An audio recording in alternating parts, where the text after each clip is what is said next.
Здравейте! Днес ще монтирам Android мултимедия на тази Honda Fit. Тук отдолу има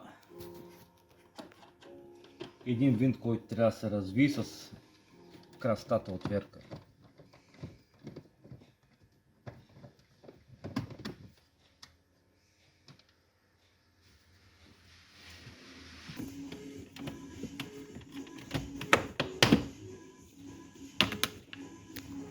И сега тук отдолу има два болта десятки, точно тук отдолу, които трябва да се развият. Ето го единия от тази страна и от другата страна също има. Ето го втория от другата страна.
Този панел тук трябва да се свали и да се прехвърли на новата рамка.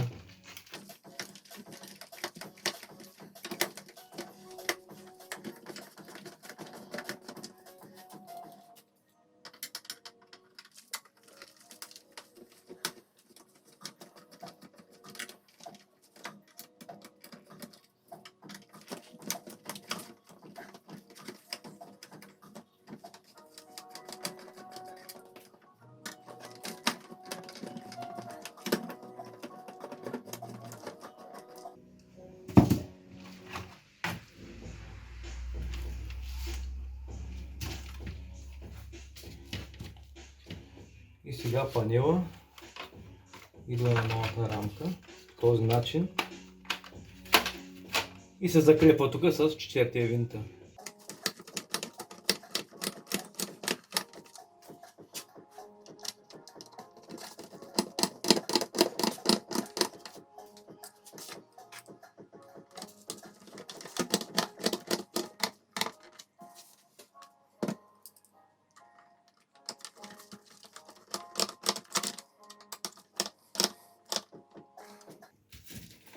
Така изглежда.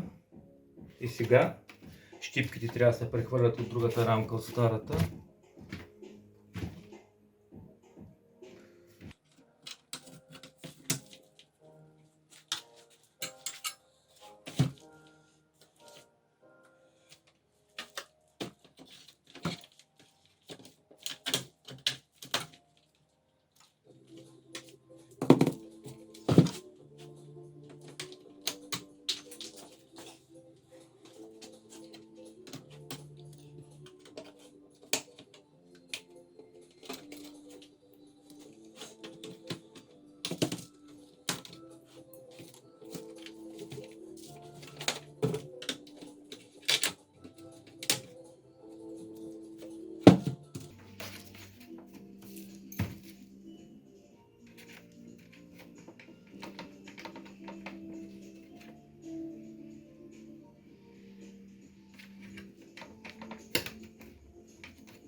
Ето така изглежда новата рамка с мултимедията и всичко, което съм прехвърлил.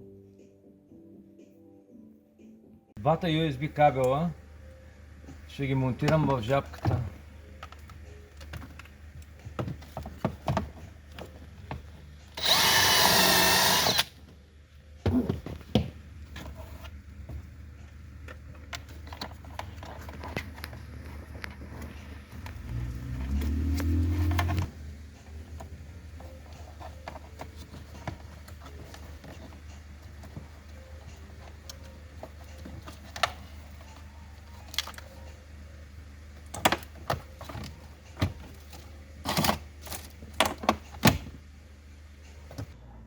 GPS антената ще я монтирам върху километража от вътрешната страна.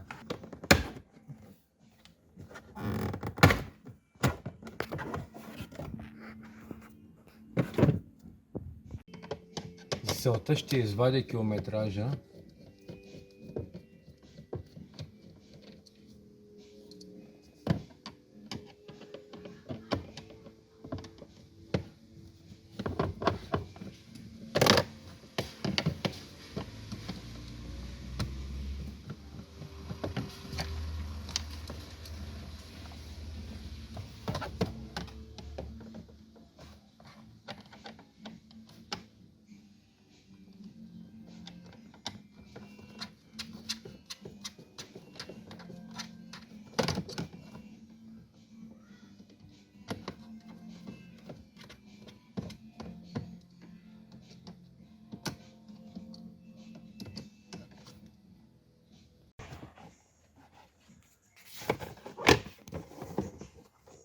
Така.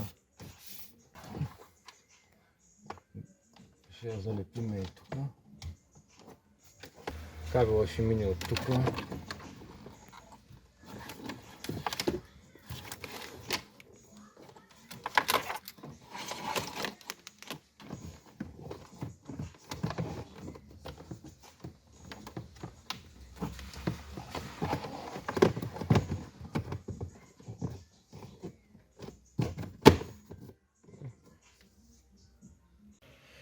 Това е мултимедията.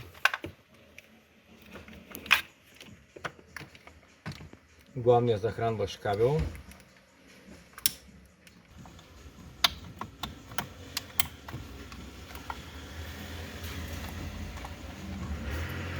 Антената.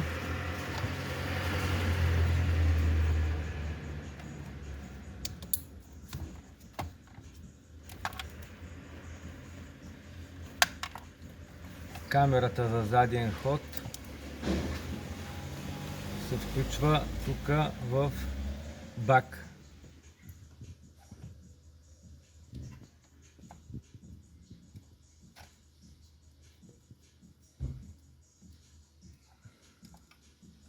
По този начин. GPS антената.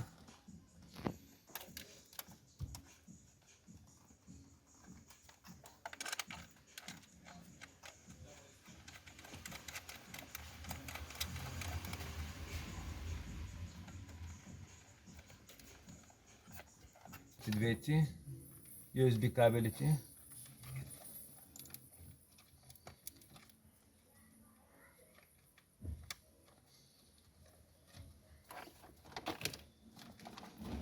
Сме готови да я върнем на мястото ѝ.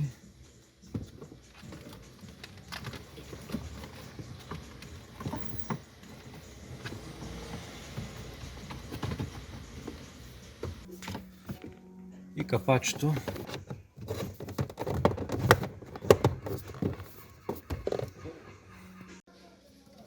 Сега да тестваме мултимедията.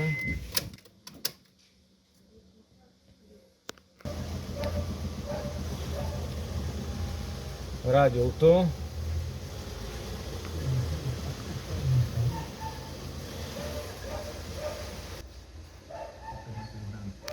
Работи.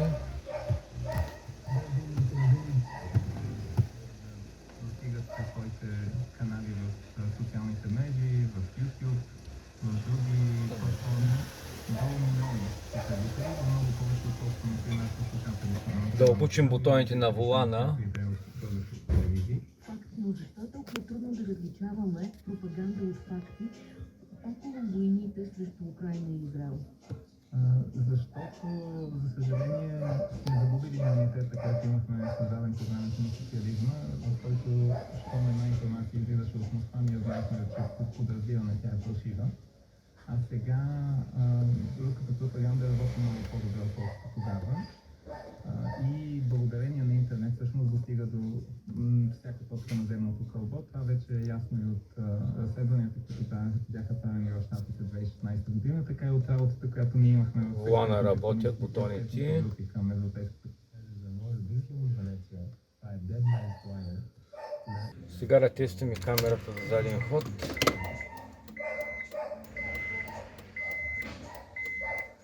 Работи.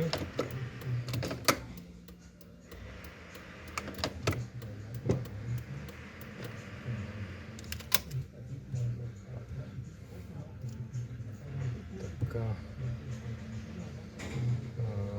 General.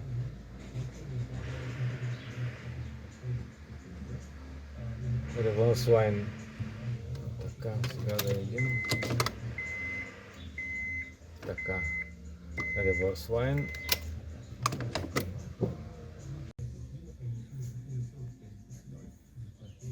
Тест на GPS антената. Добре. Трябва още малко време да хване и другите сателити.